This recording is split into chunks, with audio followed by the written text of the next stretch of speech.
வணக்கம் சார். வணக்கம். யார் நீங்க? உங்களுக்கு என்ன வேணும்? என் பேர் பிரசாத். இவங்க என் ஒய்ஃபு. இருக்கட்டும்.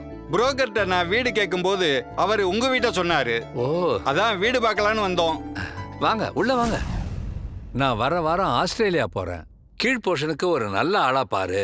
அவங்க கீழ் போர்ஷனையும் மேல இருக்க என் போர்ஷனையும் நல்லபடியா பாத்துக்கணும்னு சொல்லியிருந்தேன். சொன்னாரு சார். ஆ, ஐயாக்கு ரொம்ப தங்கமான மனசு. உங்கள மாதிரி நல்ல டெனன்ட் கிடைச்சா அவரு ரொம்ப சந்தோஷப்படுவாருன்னு சொன்னாரு. உங்க முகத்தை பார்த்ததுக்கு அப்புறம் தான் அவர் சொன்னதெல்லாம் உண்மைன்னு தெரியுது சார். நானும் உங்களை மாதிரி நல்ல ஆளுங்களை தான் தேடிட்டு இருந்தேன். மாசம் 20,000 ரூபாய் வாடகை, 2 லட்சம் ரூபாய் அட்வான்ஸ். ரொம்ப நன்றி சார். நல்ல நேரமா பார்த்து வர வியாழக்கிழமை அட்வான்ஸ் கொடுத்துடுறோம் சார். நானும் வியாழக்கிழமை ஊருக்கு போறேன். என் மகளுக்கு குழந்தை பிறந்திருக்கு. என் மனைவி ஏற்கனவே அங்க போயிட்டாங்க. நீங்க அன்னைக்கே கூட பால் காய்ச்சிடலாம். அப்பா, இனிமே இந்த வீட்டுக்கு நம்ம தாமா ஓனரு. அப்ப அவரு அவர் டோனருமா. அப்பா, நம்ம அடுத்த டோனர் யாருப்பா? இன்னும் கொஞ்ச நாள் தாமா. சரி, நீங்க முதல்ல போயிட்டு இத மாட்டிட்டு வாங்க. House for lease. நீங்கள் தொடர்பு கொள்ளும் வாடிக்கையாளர் எண் சுவிட்ச் ஆஃப் செய்யப்பட்டுள்ளது. என்னாச்சுங்க? ஒண்ணு இல்ல, இந்த பிரசாத் 3 மாசமா 1ஆம் தேதி டான்னு வாடகையை போட்டுட்டு சரி. இப்ப 2 மாசமா வாடகையே போடல. போன் போட்டா எடுக்கவே இல்ல. இப்ப போட்டா சுவிட்ச் ஆஃப்னு வருது. ஆமா, நீங்க இங்க கிளம்பி வர அவசரத்துல யாரு என்னன்னு கூட விசாரிக்காம வீட்டை வாடகைக்கு விட்டுட்டு வந்துட்டீங்க. இப்ப கிடந்து புலம்பிக்கிட்டு இருக்கீங்க. இப்படி புலம்பிட்டு இருக்கிறத விட்டுட்டு என்ன ஏதுன்னு நேர்ல போய் பாத்துட்டு வாங்க. காலங்காத்தால எவனும் பெல் அடிக்கிறான். எவன் தெரியலையே. யாரு நீங்க? யோ, யாரையா நீ?